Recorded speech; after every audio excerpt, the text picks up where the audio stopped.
Trying to select more than 50 emails at once in Gmail. In this video, I'll show you the simple trick to select and manage.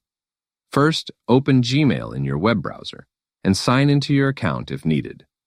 Now go to the search bar at the top and type any keyword, sender name, or phrase you want to filter emails by. Once the search results appear, click the small checkbox at the top of the email list.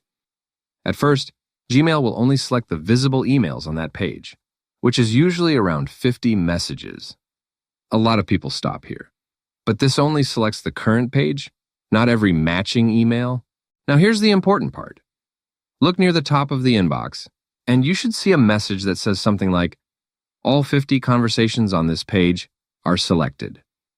Right below that, Gmail will usually show another option that says, select all conversations that match this search.